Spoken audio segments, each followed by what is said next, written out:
Fanboy, fanboy, fanboy, fanboy, fanboy, fanboy, fanboy, fanboy, fanboy, fanboy, fanboy, fanboy. The top 10 worst games of 2013. What's up, guys? Welcome back to another episode of Fanboy Reviews Countdown. And today I'm gonna quickly run down the top 10 most terrible, horrible releases in gaming of 2013. Let's begin. Number 1, Fighter Within. Oh, God! This game came out in November 2013, and this was basically one of those early Xbox One titles, a launch game, and the Kinect controls do not function at all. Basically, broken mess. The story is boring and lame. The combos don't even happen most of the time, so they don't even really work properly. And this is just more proof that any sort of fighting game and motion controls combined will never work properly at all, and this has been a complete failure. Fighter Within is a complete travesty, especially in 2013. This barely made any buzz before it was even released, but now that we've seen how crappy it is, only a pathetic Xbot sheep will keep supporting the useless Kinect 2.0, and it's tacked on, uninspired, cash-in tripe like Fighter Within. Alright, number 2. Pikmin 3. That's right, came out in August 2013 in North America. Pikmin 3 is basically a crappy RTS game that feels completely outdated by 2013.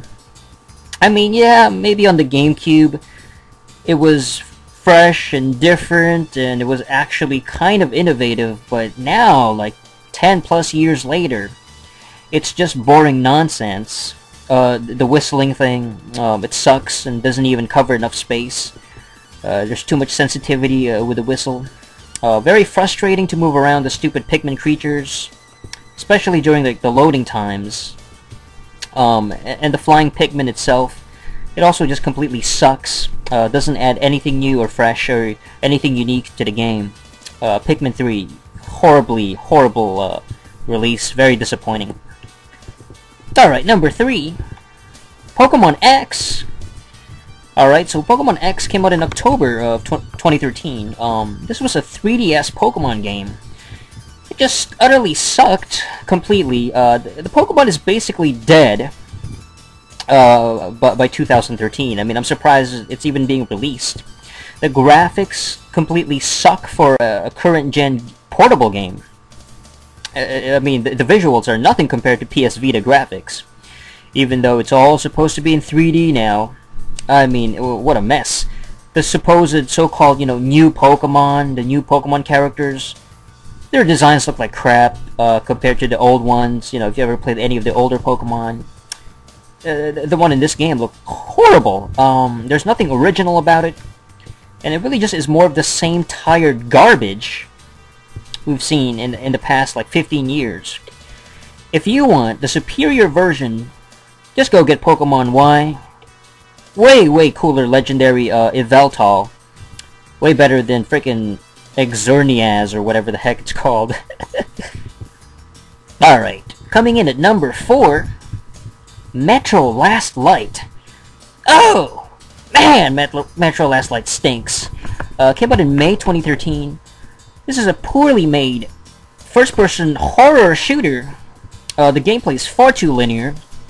And then really it's just another garbage post-apocalyptic world setting that's been done to death. We've seen it before, it's nothing new. The voice acting is awful, and the character animations are so lame and stupid. The enemy AI is also terribly unbalanced and feels inconsistent throughout the game. I mean, Metro always sucked, including the first one, 2033. So if you want a good shooter, just go get Battlefield 4. Way better, better multiplayer and everything. I mean, just a far superior game compared to Metro Last Light. Ugh. Alright, number 5, Battlefield 4, came out in late October 2013. First of all, Battlefield always stunk compared to COD. That's right, COD is way better. And there's really nothing new or surprising in Battlefield 4. The campaign is uninspired and not very interesting. The multiplayer is predictable and obviously just a cash-in to try and compete with COD and even Halo. I mean, the game was so horrible, it wasn't even playable for certain platforms like the PS4, Xbox One, and the PC even, because of so many glitches and bugs regarding the multiplayer. Ugh. Alright, number 6. Super Mario 3D World came out on the Wii U in November 2013. Another pile of crap. Horribly overrated Mario game that sucked. Crappy graphics compared to Xbox One and PS4. It's nothing at all. Like completely terrible graphics compared to the visuals that you can find on the real next-gen systems. It's not next-gen, you know. I mean, this is not next-gen. This would look the same if it came out on the PS3 and the 360. Exactly the same visuals. Crappy controls for a Mario game, you know. Really can't stand the controls in this one. There's camera issues that really basically ruin the game. Very big problem, the camera issues. The boss fights are also really uninspired and lame and really corny. It's very clear that it's about time that Mario really gets retired and put on the shelf permanently. We don't want any more Mario crap. Ugh. Alright, number 7. Guacamelee. Yeah, Guacamelee came out in April 2013, and originally on the PS3 and PS Vita. It's one of those crappy download games that really nobody plays except for hyper nerds and pathetic geeks that can't afford real games. The graphics stinks compared to actual games that have really good graphics like, you know, Rise or Killzone Shadowfall, Last of Us. Even Rayman Legends looks way better than Crapamelee or whatever it's called. Very bad controls. They really ruined, you know, a very simplistic platforming game. The whole Mexican thing is also very racist against Latinos because, I mean, it just promotes stereotypes of Mexicanos and full of, like, just culturally offensive messages against Mexicos. It's also way too short for any standard. I mean, it's just a very short campaign.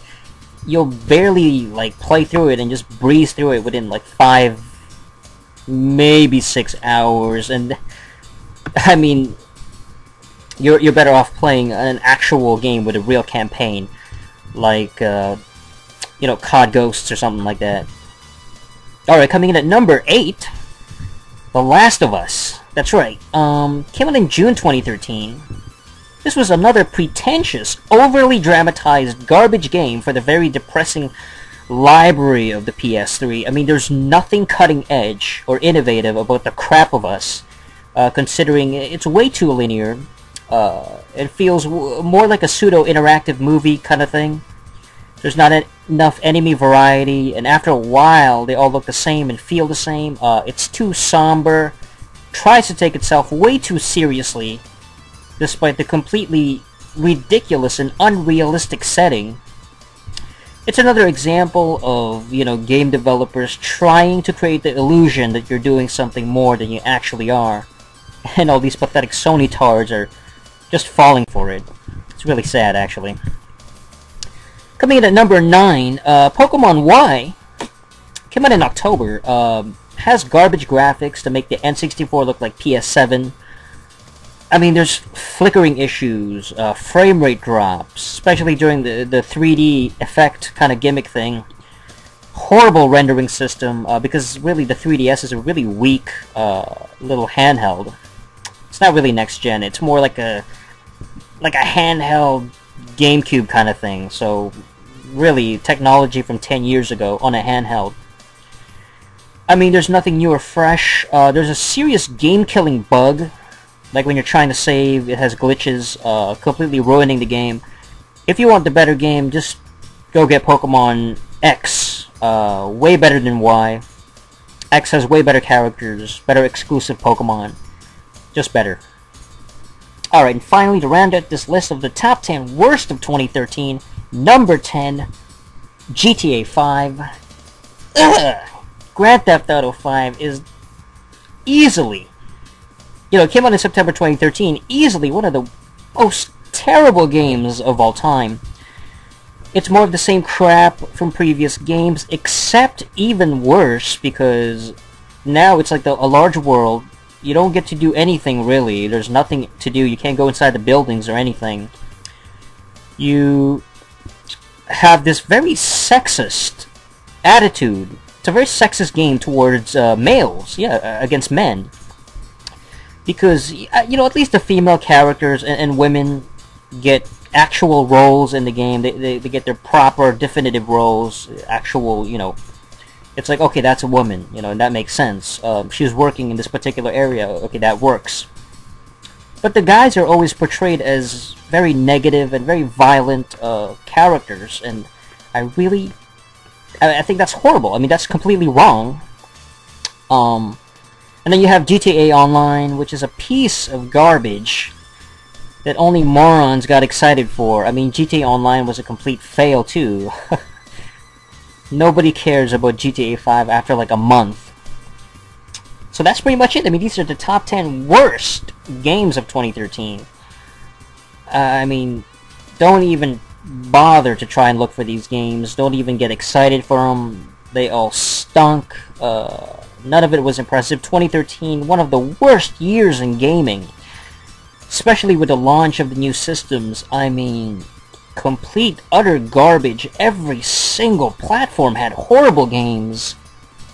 I mean, if you want nothing but quality, there's really only one series that did it right this year. Like they did in 2012, 2011, 2010, and so on, etc. Since like 2002. It starts with, well, it's ghosts, basically. It has ghosts at the end, and I think it says Call of Duty or Call of Duty at the beginning. Yeah, it's like COD Ghosts or something like that. Call of Duty Ghosts. I hear that game is really amazing. That's what I heard from the fans. I hear it's really amazing. It's excellent. It's probably the best game of the year. Way better than all these games combined. COD Ghosts, just phenomenal. I can't wait for the next installment. I mean, 2014, that's definitely going to be the best, whatever. COD Ghosts 2, or brand new, Modern Warfare 5, whatever they bring out. It's going to be way more excellent than all these crap combined. I mean, the only good thing is, thank goodness that COD is available on every single platform, pretty much. Every single system. That's why everybody pretty much gets a chance to play it. It's all about COD Ghosts. That was the game of the year. Nothing else is good. Nothing else was worth playing, so I mean, they gotta start branching out COD. They gotta start making new COD series, COD Kart, like kart racing, Call of Duty game, an RPG, role-playing action RPGs, real-time strategies, that's basically set in the COD universe. That would be so amazing and cool.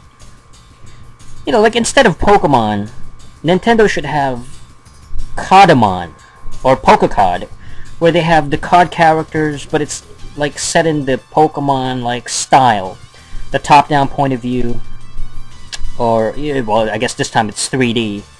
But instead of capturing monsters, capturing the Pokemon creatures, you get to capture COD-like characters and COD weapons and stuff, and you get to train dogs, I should say, COD Ghosts dogs. That's so much cooler than Pokecrap. And like Mario 3D World, for example. Instead of having Mario, have one of the COD soldiers, and that would be so awesome. And this platforming kind of thing, that would be so amazing. It's a COD world. That's pretty much it.